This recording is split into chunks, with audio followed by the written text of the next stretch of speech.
Hi viewers, நான் உங்க Sathya from shutterpix.in இருந்து இன்னைக்கு லைட்ரூம் டோன் கர்வோட ஃபண்டமெண்டல்ஸ் பத்தி பார்க்கலாம். ஒருவேளை நீங்க குயிக் டிப்ஸ் அண்ட் ஆக்ஸ் எதிர்பார்த்தீங்கன்னா இந்த வீடியோ உங்களுக்கானது இல்ல. இந்த வீடியோல லைட்ரூம் டோன் கர்வ் எப்படி ஒர்க் ஆகுது, அதை எப்படிலாம் நம்ம சேஞ்ச் பண்ணா நமக்கு தேவையான ரிசல்ட்ஸ் கிடைக்குங்கிறது ரொம்ப டீட்டெயிலா பார்த்துடலாம். வாங்க வீடியோக்குள்ள போலாம். இந்த 5 இமேஜஸை வச்சுக்கிட்டு லைட்ரூம் டோன் கர்வ் எப்படி ஒர்க் ஆகுதுன்றதை புரிஞ்சுக்கலாம். வாங்க ஃபஸ்ட் இமேஜோட நம்ம ஸ்டார்ட் பண்ணுவோம். இப்போ நம்ம டோன் கர்வில் ஒர்க் பண்ண போகிறதுனால மொத்த கண்ட்ரோல்ஸை க்ளோஸ் பண்ணிட்டேன். இந்த ஸ்க்ரீனில் நம்ம அட்டென்ஷன் பே பண்ண வேண்டியது 2 விஷயத்துக்கு. ஒன்று மேலே இருக்கக்கூடிய ஹிஸ்டோகிராமுக்கு அண்ட் டோன் கர்வுக்கு பின்னாடி காமிச்சிருக்கக்கூடிய ஹிஸ்டோகிராமுக்கு. டோன் கர்வ் 5 மோடில் ஒர்க் ஆகும். இப்போ நம்ம கரண்ட்டாக செலக்ட் பண்ணியிருக்கிறது பாயிண்ட் கர்வ் மோட். நிறைய பேர் யூஸ் பண்ணக்கூடிய மோட் இது தான். இது எப்படி ஒர்க் ஆகும்னா, நம்ம இந்த லைனில் எவ்வளோ பாயிண்ட்ஸ் வேணாலும் ஆட் பண்ணிக்கலாம். அந்த பாயிண்ட்ஸை மேலே கீழே புஷ் பண்ணுறதன் மூலமாக நம்ம அட்ஜஸ்ட்மெண்ட்ஸ் கொண்டு வரலாம். பேராமெட்ரிக் மோட் இது பாயிண்ட் கர்வ் மோடோட சிம்பிளிஃபைடு வெர்ஷன் சொல்லலாம். Maybe beginner user like first time user இதை யூஸ் பண்ணிக்கலாம். இதில் நமக்காக பாயிண்ட்ஸ் ஆல்ரெடி ஆட் பண்ணியிருப்பாங்க. அந்த பாயிண்ட்ஸோட சேஞ்சஸையும் லிமிட் பண்ணியிருப்பாங்க. லெட்ஸே இந்த இடத்துல ஹைலைட்டில் இருக்கக்கூடிய இடத்துல அவங்களே ஒரு பாயிண்ட் ஆட் பண்ணியிருக்காங்க. இதை நம்ம மேலே புஷ் பண்ணோன்னா இந்த காமிச்சிருக்க லெவலுக்கு மேலே நம்மளால் சேஞ்சஸ் கொண்டு வர முடியாது. அதாவது தவறான எடிட்ஸை நம்மளால் பண்ண மாட்டோம். அதுக்காக தான் இது கைடட் மோட். இந்த மாதிரி பாயிண்ட்ஸ் மூவ் பண்ணி அட்ஜஸ்ட் பண்ணுறது நமக்கு கம்ஃபர்டபுளாக இல்லை, மொத்த கண்ட்ரோல்ஸில் இருக்க மாதிரி ஸ்லைடர் தான் எனக்கு பிடிச்சிருக்குன்னா அதுவும் கொடுத்துருக்காங்க. நம்ம இங்கே கீழே இருக்க ஸ்லைடரை அட்ஜஸ்ட் பண்ணால் இந்த கர்வ்ஸ் அட்ஜஸ்ட் ஆகும். இப்படியும் நமக்கு வேண்டிய எடிட்ஸை பண்ணிக்கலாம். இதில் ஆல்ரெடி ஷேடோஸ், மிட் டோன்ஸ், ஹைலைட்ஸ்னு ப்ரீடிஃபைன்டு பாயிண்ட்ஸ் வச்சுருக்காங்க. 25%, 50%, 75%. இந்த டெஃபினேஷனை நமக்கு சேஞ்ச் பண்ணணுன்னாலும் பண்ணிக்கலாம். இந்த பாயிண்ட்டை லெஃப்ட் அண்ட் ரைட் மூவ் பண்ணுறது மூலமாக நம்மளோட ஷேடோ டெஃபினேஷன் நம்ம சேஞ்ச் பண்ணிக்கலாம். இன்னும் இருக்கக்கூடிய 3 mode they are channel mode. இதில் வந்து red channel, green and blue channel modes. இதில் எக்ஸ்போஷர் அட்ஜஸ்ட் பண்ணுறதுக்கு பதிலாக கலர் டோனோட ஸ்ட்ரென்த் அட்ஜஸ்ட் பண்ணலாம். நான் இமேஜை கொஞ்சம் ரீசெட் பண்ணிக்கிறேன். இப்போ இந்த இடத்துல ஒரு பாயிண்ட் ஆட் பண்ணிவிட்டு நம்ம மேலே புஷ் பண்ணோன்னா ரெட் கலரோட ஸ்ட்ரென்த் இன்க்ரீஸ் ஆகும். இன்கேஸ் நம்ம கீழே புஷ் பண்ணோன்னா க்ரீன் கலரோட ஸ்ட்ரென்த் இன்க்ரீஸ் ஆகும். வேரியஸ் டோனல் ரேஞ்சில், அதாவது ஷேடோஸில் நமக்கு ரெட் வேணும்னா இப்படி புஷ் பண்ணிக்கலாம். ஹைலைட்ஸில் க்ரீன் வேணும்னா நம்ம இந்த இடத்துல பாயிண்ட் ஆட் பண்ணி இப்படியும் புஷ் பண்ணிக்கலாம். இந்த மாதிரி வேரியஸ் டோனல் ரேஞ்சில் வேரியஸ் கலர் ஷேட்ஸ் கொண்டு வர்றதுக்காக இது நம்ம க்ரீன் சேனலுக்கு போனோன்னா இது வந்து க்ரீன் அண்ட் மெஜந்தா இருக்கும். ப்ளூவில் ப்ளூ அண்ட் எல்லோ இருக்கும். நம்ம இப்போ பாயிண்ட் கர்வ் மோடுக்கு வரலாம். பாயிண்ட் கர்வ் மோடு நம்ம நல்லா புரிஞ்சுக்கிட்டோன்னா மொத்த எல்லா மோடையும் நம்ம ஈஸியாக ஹேண்டில் பண்ணிடலாம். நீங்கள் இன்னொன்று நோட் பண்ணியிருப்பீங்க, இந்த இடத்துல நான் பாயிண்டரை மூவ் பண்ணும்போது இங்கே கீழே இருக்கக்கூடிய இன்புட் அவுட்புட் வேல்யூ சேஞ்ச் ஆகிட்டே இருக்குது. அது என்னங்கிறத கொஞ்சம் டீட்டெயிலாக பார்த்துடலாம். இந்த கிராஃபில் X axis input, Y axis output, இந்த ரெண்டுமே 0 to 255 ஒரு வேல்யூ எடுத்துக்கும். அது ஏன்னு பார்க்கலாம். நமக்கு தெரியும் இமேஜஸ் ஃபார்ம் ஆகிருக்கிறது வந்து பிக்சல் வச்சு தான். அந்த ஒரு பிக்சலும் ஆர்ஜிபி சேனல்ஸ்னு 3 இருக்கும் நம்ம கலர் இமேஜ் ஃபார்ம் பண்ணுறதுக்காக. அந்த ஆர்ஜிபி சேனல்ஸில் ஒரு எலமெண்ட்டோட வேல்யூமே 0 to 255 இருக்கும் 8-bit இமேஜஸில். 0 இருந்ததுன்னா அது பர்ஃபெக்ட் பிளாக், 255 இருந்ததுன்னா அது பர்ஃபெக்ட் ஒயிட். இப்போ இந்த மாதிரி ஒரு டோன் கர்வ் எடுத்துக்கலாம். இதில் இன்புட்லேருந்து அவுட்புட் எப்படி கண்டுபிடிக்கிறாங்கன்றத பார்க்கலாம். For example input pixel value 150ன்னு வச்சுப்போமே. அப்போது எக்ஸ் ஆக்சிஸ்லேருந்து வெர்டிக்கலாக ஒரு லைன் வரையணும். அது அந்த கர்வை மீட் பண்ணும்போது ஸ்டாப் பண்ணிவிட்டு அந்த பாயிண்ட்லேருந்து ஹரிசாண்டலாக ஒரு லைன் வரையணும். அது ஒய் ஆக்சிஸை எங்கே மீட் பண்ணுதோ அதுதான் அவுட்புட். இந்த கேஸில் நம்ம 150 இன்புட் வந்து ரஃப்லி ஒரு 220 மேப் ஆயிருக்கு. இன்னொரு எக்ஸாம்பிள் பார்த்துடலாம். இதே மாதிரி 100 இன்புட் இருக்குன்னு வச்சுப்போமே. அதில் அகைன் நம்ம வெர்டிக்கலாக ஒரு லைன் வரைகிறோம். அது கர்வை மீட் பண்ணுது. அந்த பாயிண்ட்டில் ஹரிசாண்டலாக லைன் வரைய ஆரம்பிக்கிறோம். அது ஒய் ஆக்சிஸை 170 மீட் பண்ணுது. அப்போ இன்புட் 100, 170 அவுட்புட்டாக கன்வெர்ட் ஆகுது. இதே மாதிரி இன்னொரு எக்ஸாம்பிள் பார்த்துடலாம். 200 பிக்சல் வேல்யூக்கு நம்ம இதே மாதிரி ஒரு கர்வ் வரைஞ்சோன்னா அது ரஃப்லி 250 அவுட்புட்டு தருது. இதே மாதிரி இமேஜில் இருக்க ஒரு பிக்சலுமே இந்த கர்வில் மேப் பண்ணி அவுட்புட் நம்ம கண்டுபிடிச்சிடலாம். என்னைக்காவது நீங்கள் டோன் கர்வோட டிஃபால்ட்டாக ஏன் 45 டிகிரி லைன் கொடுத்துருக்காங்கன்னு யோசிச்சிருக்கீங்களா? அது ஏன்னா அது ஒரு ஐடென்டிட்டி மேப் ஃபங்க்ஷன். இந்த கேஸில் நம்ம 150 பிக்சல் இன்புட் வேல்யூ இருந்ததுன்னா அதை இந்த 45 டிகிரி லைன் வச்சு மேப் பண்ணணும்னா அவுட்புட்டும் 150 தான் வரும். அதே மாதிரி 100 அதுக்கும் அவுட்புட் 100 தான், 200க்கும் அவுட்புட் 200 தான். ஸோ இன்புட் இமேஜை அப்படியே அவுட்புட்டில் காப்பி பண்ணிடும். ஸோ இந்த 45 டிகிரி டோன் கர்வ் எந்த சேஞ்சஸும் இமேஜஸில் கொண்டு வராது. ஒருவேளை டர்ன் கர்வ் 45 டிகிரி லைனுக்கு பதிலாக இந்த மாதிரி ஒரு கர்வ் இருந்தால் அவுட்புட் எப்படி இருக்கும்? நம்ம கெஸ் பண்ணுறதுக்கு முன்னாடி இதை லைட்ரூம்லேயே ட்ரை பண்ணி பார்த்துருவோம். நம்ம கிராஃபில் காமிச்சிருக்க மாதிரி சேஞ்சஸ் கொண்டு வருவோம். இந்த லோவர் லெஃப்டில் இருக்கக்கூடிய ஸ்லைடரை பாயிண்ட் கொண்டு போயிட்டு ரஃப்லி 127 செட் பண்ணிடலாம். அதே மாதிரி டாப் ரைட்டில் இருக்கிறதையும் கொண்டு வந்து 127லேயே செட் பண்ணிடலாம். இப்போ பார்த்திங்கன்னா நமக்கு கிடச்சிருக்க ரிசல்ட் ஒரு கிரே இமேஜ். இது ஏன் கிடச்சிருக்குன்னா இன்புட் வேல்யூ எதுவாக இருந்தாலுமே அதை நம்ம கிரேவாக 127 அவுட்புட் தான் நம்ம தரோம். இன்புட்டில் இருக்கிற டீட்டெயில்ஸ் எல்லாமே நம்ம லூஸ் பண்ணிட்டோம். இந்த லைனை மேலே புஷ் பண்ணுறதன் மூலமாக நம்மக்கிட்ட ஒரு பிரைட் கிரே கிடைக்கும்.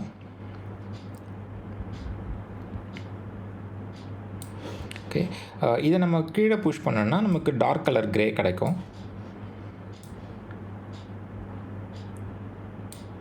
இந்த சேஞ்சஸ்லாம் பண்ணும்போது நீங்கள் இன்னொன்று நோட்டீஸ் பண்ணியிருப்பீங்க, பேக்ரவுண்டில் இருக்க ஹிஸ்டோகிராம் எந்த சேஞ்சஸும் நடக்கலை. பட் மேலே இருக்கக்கூடிய ஹிஸ்டோகிராம் நான் இங்கே ஒரு பாயிண்ட் சேஞ்ச் பண்ணும்போதும் ஒரு சேஞ்ச் நடக்குது. இது ஏன்னா பேக்ரவுண்டில் இருக்கக்கூடிய ஹிஸ்டோகிராம் இன்புட் ஹிஸ்டோகிராமை ரெப்ரசென்ட் பண்ணுது. இன்புட்டுங்கிறது நம்ம இந்த பாயிண்ட் கர்வ் ஹிஸ்ட்ரியில் இருக்கக்கூடிய பாயிண்ட் கர்வ் இருக்கு இல்லையா, இதுக்கெல்லாம் முன்னாடி என்ன இருந்ததோ, அதாவது இதுக்கு முன்னாடி ஸ்டேஜில் என்ன இருந்ததோ அந்த ஹிஸ்டோகிராம் தான் இது. வேறஸ் மேலே காமிக்கக்கூடியது அவுட்புட் ஹிஸ்டோகிராம். ஃபைனலாக நமக்கு ஸ்க்ரீனில் தெரியக்கூடிய இந்த இமேஜோட ஹிஸ்டோகிராம் காமிக்கிறோம். ஸோ இந்த பாயிண்ட் கர்வில் என்ன சேஞ்ச் பண்ணாலுமே அவுட்புட் இமேஜ் இம்பேக்ட் ஆகுது, அதோட இன்ஸ்டாகிராமும் சேஞ்ச் ஆகுது. இப்போ நம்ம இன்கேஸ் இன்புட் இன்ஸ்டாகிராமை மாற்றணும்னா வேறு ஏதாவது கண்ட்ரோலில் போய்ட்டு நம்ம சின்ன சேஞ்ச் பண்ணலாம். இப்போ வாங்க நம்ம பேசிக் கண்ட்ரோலில் சின்னதாக எக்ஸ்போஷர் அட்ஜஸ்ட்மெண்ட்ஸ் பண்ணுவோம். சரி, நம்ம எக்ஸ்போஷர் கொஞ்சம் இன்க்ரீஸ் பண்ணியிருக்கோம். இப்போ பார்த்தீங்களா, இப்போ எக்ஸ்போஷர் சேஞ்ச் பண்ணதுனால இப்போ பாயிண்ட் கர்வுக்கு வரக்கூடிய இன்புட் இமேஜ் சேஞ்ச் ஆகிடுச்சு. அதனால் டோன் கர்வில் இருக்கக்கூடிய ஹிஸ்டோகிராமும் அப்டேட் ஆகிருக்கு. இப்போ ரீசெட் பண்ணதுக்கப்புறமா நம்ம இந்த டோன் கர்வை நம்ம பழைய மாதிரி ஒரு ஹரிசாண்டல் லைனாக கொண்டு வந்துடுவோம். இப்போ பார்த்தீங்களா, சேஞ்ச் பண்ணியாச்சு, அவுட்புட் இன்ஸ்டாகிராம் அப்டேட் ஆகிடுச்சு. லெட்ஸே நான் வேறு ஒரு கண்ட்ரோல் பண்ணுறேன், நான் எக்ஸ்போஷர் அட்ஜஸ்ட்மெண்ட்ஸ் பண்ணுறேன். டோன் கர்வோட இன்புட் கர்வ் சேஞ்ச் ஆகிருக்கு, பட் அவுட்புட் கர்வில் எந்த சேஞ்சஸும் இல்லை. நம்ம இன்னொரு தடவை வேணால் நான் எக்ஸ்போஷர் அட்ஜஸ்ட்மெண்ட்ஸ் பண்ணுறேன். பண்ணாலுமே டோன் கர்வோட இன்புட் சேஞ்ச் ஆகுது, ஃபைனல் அவுட்புட் சேஞ்ச் ஆகலை. இங்கே ஹிஸ்ட்ரியில் பார்த்தீங்கன்னா அதுக்கு ஆஃப்டர் பாயிண்ட் கர்வ் அடுத்தது நான் நிறைய சேஞ்சஸ் பண்ணியிருக்கேன்.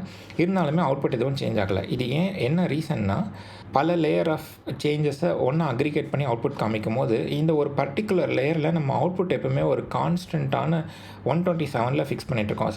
சாரி, இந்த கேஸில் 124 ஃபிக்ஸ் பண்ணியிருக்கோம். அதனால் நம்ம என்ன சேஞ்சஸ் இதுக்கப்புறம் என்ன சேஞ்சஸ் பண்ணாலுமே அது அவுட்புட்டை இம்பேக்ட் பண்ணல. வாங்க அடுத்த இமேஜுக்கு போகலாம்.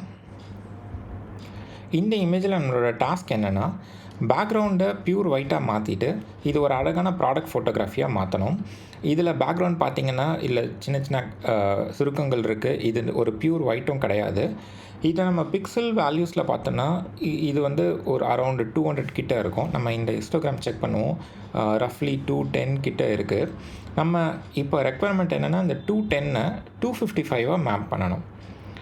அதை பண்ணுறதுக்கு ஒரு சொல்யூஷன் என்னென்னு பார்ப்போம். இந்த ரைட் டாப்பில் இருக்கக்கூடிய பாயிண்ட்டை கொஞ்சமாக லெஃப்டில் ட்ராக் பண்ணுவோம்.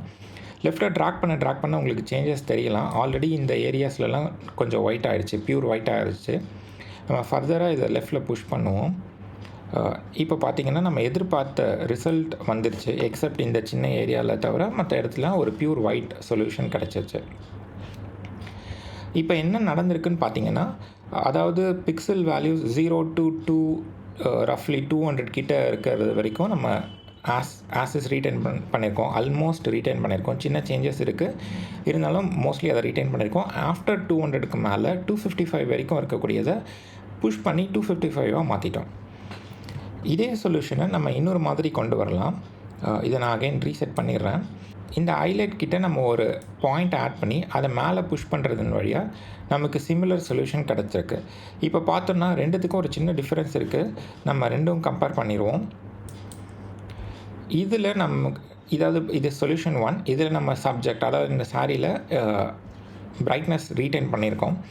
வேறஸ் இந்த செகண்ட் சொல்யூஷனில் அதோட எக்ஸ்போஷரும் கொஞ்சம் இன்க்ரீஸ் பண்ணியிருக்கோம்.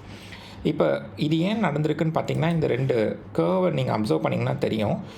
இந்த சொல்யூஷன் 2ல் நம்ம இந்த இடத்துல லைட்டாக புஷ் பண்ணி அந்த டோனில் இருக்கக்கூடிய எக்ஸ்போஷரை நம்ம இன்க்ரீஸ் பண்ணுறோம். வாங்க நம்ம அடுத்த எக்ஸாம்பிளுக்கு போகலாம். இந்த எக்ஸாம்பிளில் ரெக்குவயர்மெண்ட் என்னென்னா, இந்த லீவ்ஸ்க்கு பின்னாடி இருக்குது இல்லைங்களா, அந்த ஏரியாவை ப்யூர் பிளாக்காக மாற்றணும். அதை எப்படி அச்சீவ் பண்ணலான்னா, நம்ம சிமிலர் சொல்யூஷன் நம்ம லாஸ்ட் டைம் சாரி இமேஜில் பண்ண அதே சொல்யூஷன் இங்கே பண்ணலாம்.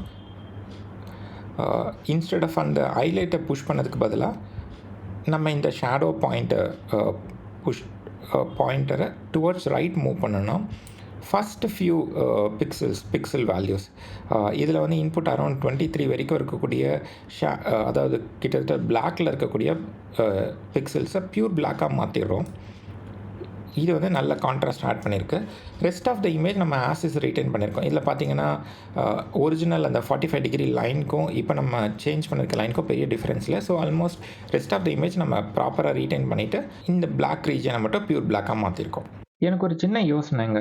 இந்த கிராஃபில் காமிச்சிருக்க மாதிரி நம்ம டோன் கர்வ் செட் பண்ணால் என்ன நடக்கும்? நமக்கு டோன் கர்வ்ஸ் பற்றி நல்ல அண்டர்ஸ்டாண்டிங் இருக்குது. இப்போ நம்ம இதை கெஸ் பண்ணலாம். அதாவது 0 இன்புட்டை நம்ம 255 மேப் பண்ணுறோம். 255 இன்புட்டை 0 மேப் பண்ணுறோம். இதுக்கு நடுவில் இருக்க வேல்யூஸ் இதே மாதிரி இன்பிட்வீன் வேல்யூஸை மேப் பண்ணியிருக்கோம். ஸோ இது கைண்ட் ஆஃப் ஒரு ஃப்ளிப் மாதிரி நடக்குது. அதாவது ஒயிட் பிளாக்காகவும் பிளாக் ஒயிட்டாகவும் மாறுது. அநேகமாக இது ஒரு நெகட்டிவ் இமேஜை ப்ரொடியூஸ் பண்ணணும்னு நினைக்கிறேன். வாங்க இதை கன்ஃபார்ம் பண்ணிடலாம். நம்ம கிராஃபில் பார்த்த மாதிரியான சேஞ்சஸ் இங்கே கொண்டு வந்து என்ன நடக்குதுன்னு பார்க்கலாம். பாட்டம் லெஃப்ட்டில் இருக்கக்கூடியதை டாப் லெஃப்ட்டுக்கு கொண்டு போயிடுறேன். டாப் ரைட்டில் இருக்கக்கூடியதை பாட்டம் ரைட்டுக்கு கொண்டு வந்துடுறேன். ஆமாங்க, நம்ம கெஸ் பண்ண மாதிரியே இப்போ இமேஜ் நெகட்டிவ் இமேஜாக மாறிடுச்சு. வாங்க நெக்ஸ்ட் எக்ஸாம்பிளுக்கு போகலாம். இது ஒரு ஓவர் எக்ஸ்போஸ்ட் இமேஜ். இங்கே டாஸ்க் என்னென்னா, இதை நம்ம ரெக்கவர் பண்ணி கொண்டு வரணும் டோன் கர்வ் யூஸ் பண்ணி. ஃபஸ்ட்டு கிளிப்பிங் ஹைலைட்ஸை எனேபிள் பண்ணிடுவோம். இப்போ பார்த்தீங்கன்னா நிறைய ஏரியா ஹைலைட் கிளிப்பிங் நடந்திருக்கு. நம்ம ரெட் கலர் வார்னிங்ஸ் பார்க்குறோம். இதை நம்ம ப்ரீவியஸ் இமேஜில் பண்ண மாதிரி ரீஸ்கேலும் பண்ணலாம். அந்த டெக்னிக் எப்படி ஒர்க் ஆகுதுன்னு பார்ப்போம். இந்த பாட்டம் லெஃப்ட்டில் இருக்கக்கூடிய பாயிண்டரை நம்ம டுவர்ட்ஸ் ரைட் புஷ் பண்ணுறோம். இமேஜ் நல்லா ரெக்கவர் ஆகிட்டே வருது. கிளிப்பிங் வார்னிங்ஸ்லாம் மறைஞ்சிடுச்சு. இப்போ ஆல்மோஸ்ட் இந்த பாயிண்ட்க்கு வந்துட்டோம். இதுக்கு ஓரளவுக்கு நல்லாவே இருக்குது. நல்ல டீட்டெயில்ஸ்லாம் தெரியுது. இந்த இடத்துலையும் இன்ஃபர்மேஷன் நல்லா தெரியுது. இதில் நம்ம என்ன பண்ணியிருக்கோன்னு பார்த்தோன்னா 0 to இன்புட் 133 இந்த பாயிண்ட் வரைக்கும் இருக்கக்கூடிய இன்புட்ஸை அப்படியே 0வாக மாற்றிட்டோம். 133லேருந்து 255 வரைக்கும் இருக்கக்கூடிய பிக்சல் வேல்யூஸை ஸ்கேல் பண்ணி 0 to 255 கொண்டு வந்திருக்கோம். அதாவது நம்மளோட இன்புட் இமேஜில் இந்த லோவர் ரேஞ்சில் இருக்கக்கூடிய பிக்சல்ஸ் எதுவுமே இல்லைங்கிறதுனால நம்ம 133 to 255 ஸ்ட்ரெச் பண்ணி 0 to 255 கொண்டு வந்திருக்கோம். இந்த மாதிரி சேஞ்ச் பண்ணதில் நமக்கு ஒரு சின்ன ப்ராப்ளம் நடந்திருக்கு. இந்த இடத்துல பார்த்தீங்கன்னா ஷேடோ கிளிப்பிங் நடந்திருக்கு. ஈவன் ரொம்ப கம்மியான பிக்சல்ஸ் இந்த ரேஞ்சில் இருந்தாலுமே அதை நம்ம லூஸ் பண்ணிட்டோம். இன்கேஸ் இது வந்து ஓகே உங்களுக்கு, ஏன்னா இது வந்து வெரி ஹை டைனமிக் ரேஞ்ச் இருக்கக்கூடிய இமேஜ். இந்த இடத்துல பார்த்தீங்கன்னா ஓவர் எக்ஸ்போஸ்ட், இந்த இடத்துல கம்ப்ளீட்லி அண்டர் எக்ஸ்போஸ்ட். நம்ம ஏதாவது ஒரு இடத்துல லூஸ் பண்ணி தான் ஆகணும். நம்ம dynamic range of the camera வந்து லிமிட்டட் தான். ஸோ நமக்கு இது ஓகேனா இப்படியே நம்ம யூஸ் பண்ணிக்கலாம். இல்லைனா ஒரு பெட்டர் சொல்யூஷன் இருக்குது, இதை விட கொஞ்சம் பெட்டர் சொல்யூஷன். அது என்னன்றதை பார்க்கலாம். இதை ரீசெட் பண்ணிடுவோம். இப்போது நம்ம ஃபஸ்ட்டு ஹைலைட்ஸை அட்ரஸ் பண்ணலாம். இந்த இடத்துல ஒரு பாயிண்ட் ஆட் பண்ணி நம்ம அதை கீழே கொஞ்சம் புஷ் டவுன் பண்ணுவோம். இப்போ நம்ம நல்லா ஹைலைட்ஸை ரெக்கவர் பண்ணிட்டோம். இப்போ இந்த இடத்துலலாம் நல்லாவே இன்ஃபர்மேஷன் தெரியுது. அகைன் முன்னாடி பார்த்த மாதிரி இப்போ அகைன் ஷேடோ வார்னிங்ஸ் இருக்குது. இதை அட்ரஸ் பண்ணுறதுக்காக நம்ம இந்த இடத்துல இன்னொரு பாயிண்ட் ஆட் பண்ணிவிட்டு இதை லைட்டாக நம்ம மேலே புஷ் பண்ணுவோம். இப்போது நம்மக்கிட்ட ஷேடோவும் ரீட்டைன் பண்ணியிருக்கோம், ஹைலைட்ஸும் நம்ம ரெக்கவர் பண்ணிட்டோம். ஒரு சின்ன கம்பேரிசன் வியூக்கு போகலாம். இப்போ பார்த்தீங்கன்னா உங்களுக்கு நல்லாவே தெரியும் நம்ம எந்த வார்னிங்ஸுமே இல்லை. இப்போ இந்த ரீஜனை பார்த்தோன்னா பழைய இமேஜ் இன்புட் இமேஜில் நம்ம ஃபுல்லாகவே லூஸ் பண்ணியிருக்கோம். இந்த இடத்துல எந்த இன்ஃபர்மேஷனுமே இல்லை, ஆல்மோஸ்ட் பியூர் ஒயிட். இப்போது ரெக்கவர்ட் இமேஜில் நம்ம பார்த்தோன்னா நம்மக்கிட்ட இதில் இருக்க பேட்டர்ன்ஸ் அண்ட் டெக்ஸ்சர்ஸ் தெரியுது. இது ஒரு ஃபேடட் ப்ளூ கலர் ரூஃப். அதில் ஆக்சுவலாக நிறைய கலர் இல்லை. ஆக்சுவலாக ஃபேடடுங்கிறதுனால கலர் இல்லை, but like we can see the patterns. Overall இமேஜுமே ஓரளவுக்கு நல்லா தெரியுது. நம்ம அப்படியே நெக்ஸ்ட் இமேஜுக்கு போகலாம். இந்த இமேஜில் நம்ம எஸ்கர்வ் அப்ளை பண்ணி கான்ட்ராஸ்ட்டை இன்க்ரீஸ் பண்ணலாம். ஏன்னா இந்த இமேஜ் கொஞ்சம் லெஸ் கான்ட்ராஸ்டியாக இருக்க மாதிரி தெரியுது. இது வந்து க்ளவுடி ஸ்கையை எடுத்திருக்கோம். எஸ்கர்வ் அப்ளை பண்ணி இந்த இமேஜ்க்கு கொஞ்சம் கான்ட்ராஸ்ட் ஆட் பண்ணலாம்.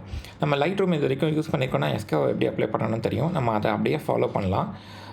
இந்த இடத்துல ஒரு டாட் ஆட் பண்ணுறோம்.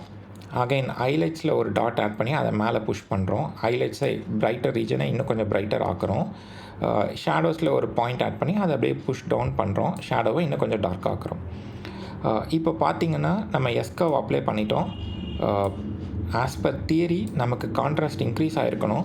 பட் பார்த்தா லெஸ் கான்ட்ராஸ்டியாக இருக்க மாதிரி இருக்குது. நம்ம அதை ஒரு கம்பேரிசன் வியூக்கு போயும் பார்த்துடலாம். இந்த கம்பேரிசன் வியூவில் பார்த்தீங்கன்னா இன்ஃபேக்ட் பிஃபோரில் இருக்கக்கூடிய இன்ஃபர்மேஷன் கூட நம்மக்கிட்ட ஆஃப்டரில் இல்லை. ஆஃப்டர் எஸ்கர்வ் அப்ளை பண்ணதுக்கப்புறமா இல்லை. அது என்னன்னு பார்த்துடலாம். ஸோ நம்ம இந்த input pixel value to output pixel value மேப்பிங்லாம் பார்த்தோம் இல்லையா. இப்போ இந்த ஸ்பெசிஃபிக் இமேஜில் நமக்கு இருக்க இன்ஃபர்மேஷனே டுவர்ட்ஸ் த ரைட். இது வந்து expose to the right image. Most of the information ரைட்டில் தான் இருக்குது. நம்ம இந்த எஸ்கர்வ் ரெகுலர் எஸ்கர்வ் அப்ளை பண்ணதுனால என்ன ஆச்சுன்னா இந்த ஹைலைட்டில் இருக்கக்கூடியதை இன்னும் கொஞ்சம் பிரைட்டர் ஆக்கிட்டோம். அதனால் நமக்கு இந்த இருக்கக்கூடிய கொஞ்சம் இன்ஃபர்மேஷனும் நம்ம சுத்தமாக நமக்கு அவுட்புட் இமேஜில் இல்லை. ஸோ இதை அகைன் ஒரு தடவை ரீசெட் பண்ணுறேன். ரீசெட் பண்ணிட்டு இதை ரைட் கான்ட்ராஸ்ட் எப்படி ஆட் பண்ணுறதுன்னு பார்க்கலாம். ஸோ நம்ம என்ன பண்ணணும்னா இருக்கக்கூடிய டிஸ்ட்ரிபியூஷனில் டுவர்ட்ஸ் ரைட், அதாவது இருக்க டிஸ்ட்ரிபியூஷனில் ஹைலைட்ஸ் எந்த போர்ஷன் இருக்குமோ அதை நம்ம மேலே புஷ் பண்ணுறோம். பண்ணிட்டோம். இப்போ வித்தின் திஸ் டிஸ்ட்ரிபியூஷன் இங்கே ஒரு பாயிண்ட்டை ஆட் பண்ணுவோம். ஆட் பண்ணி அதை நம்ம கீழே கொண்டு வருவோம். இப்போ நமக்கு கிளியராக தெரியுது நம்ம நிறையவே ரெக்கவர் பண்ணிட்டோம். சில ஹைலைட் வார்னிங் இருக்குது. Anyway it's fine. நம்ம ஸ்கை பியூர் ஓப்பன் ஸ்கையை ஃபோட்டோ எடுத்தோன்னா கம்ப்ளீட்டாக டெஃபினட்டாக அதில் ஒரு கிளிப்பிங் இருக்கும். நம்ம இருந்தாலும் நிறைய இன்ஃபர்மேஷன் இங்கே ரெக்கவர் பண்ணியிருக்கோம். இதுக்கு கொஞ்சம் சின்ன ட்ராமா ஆட் பண்ணுறதுக்காக நம்ம கலர் ஆட் பண்ணலாம்.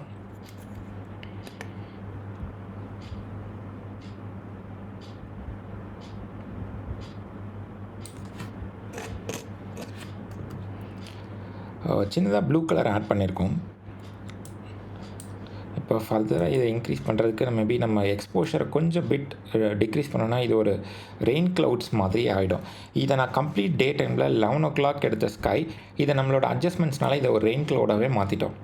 உங்களுக்கு இந்த வீடியோ யூஸ்ஃபுல்லாக இருந்திருக்கும்னு நினைக்கிறேன். அப்படின்னா ஒரு லைக் கொடுங்க, அப்படியே சப்ஸ்கிரைபும் பண்ணுங்கள். இந்த மாதிரி நிறைய வீடியோஸ் பார்க்குறதுக்கு. லைட்ரூம் டோன்கோ பற்றி உங்களுக்கு ஏதாவது கொஸ்டின்ஸ் இருந்தாலோ இல்லை நீங்கள் ஏதாவது சொல்லணும்னு நினச்சிங்கனாலோ கமெண்ட்ஸில் ஷேர் பண்ணுங்கள். அடுத்த வீடியோவில் சந்திக்கலாம். பாய்.